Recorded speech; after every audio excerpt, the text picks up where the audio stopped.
में ना हो, और हम अपनी यूथ को और अपने सारे लोगों को, जैसे पहले भी बताया था, कि मेरिट पे और ट्रांसपेरेंसी पे कोई कॉम्प्रोमाइज़ तहरीक इंसाफ की हुकूमत का न पहले था, न अभी है और न बाद में होगा।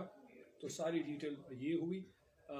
एक और जो डिस्कशन सुबह टास्क फोर्स कोविड में हुई वो ये है कि चूँकि कोविड की सिचुएशन को हम एनालाइज़ कर रहे हैं, टास्क फोर्स चीफ मिनिस्टर की सरबराही में वो हेड करते हैं, और आज जो सुबह मिले उसमें डिसाइड हुआ कि जहाँ पे जो जो जो कोविड की रेशो है जो 5% को क्रॉस करती है एजुकेशन सेक्टर में, उन अजला में उस एजुकेशन सिस्टम को चंद दिनों के लिए बंद किया जाएगा, जिसमें पेशावर है, पेशावर के साथ नौशहरा, चारसद्दा, मर्दान, सवाबी, इसके साथ साथ कोहाट, स्वात और दी लोअर, दी लोअर जो है अच्छा एनीवे तो मालाकंड, ये वो अजला हैं जहाँ पे परसेंटेज 5 क्या बल्कि कहीं पे 12 है, कहीं पे 13 है, कहीं पे 10 है।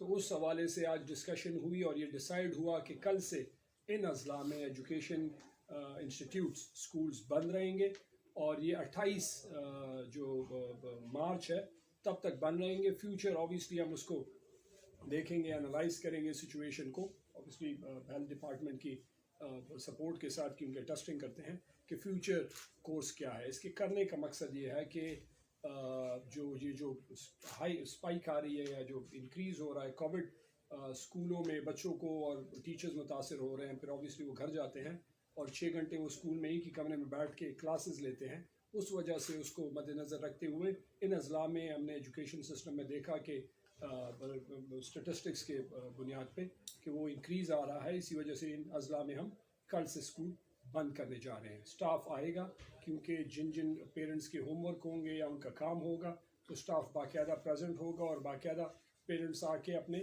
टीचर से गाइडेंस ले सकते हैं, हेल्प ले सकते हैं, होमवर्क दे सकते हैं, होमवर्क की चेकिंग कर सकते हैं। वो प्रोसेस एजुकेशन डिपार्टमेंट नोटिफिकेशन करेगा। शुक्रिया जी। Over to Kamal ji.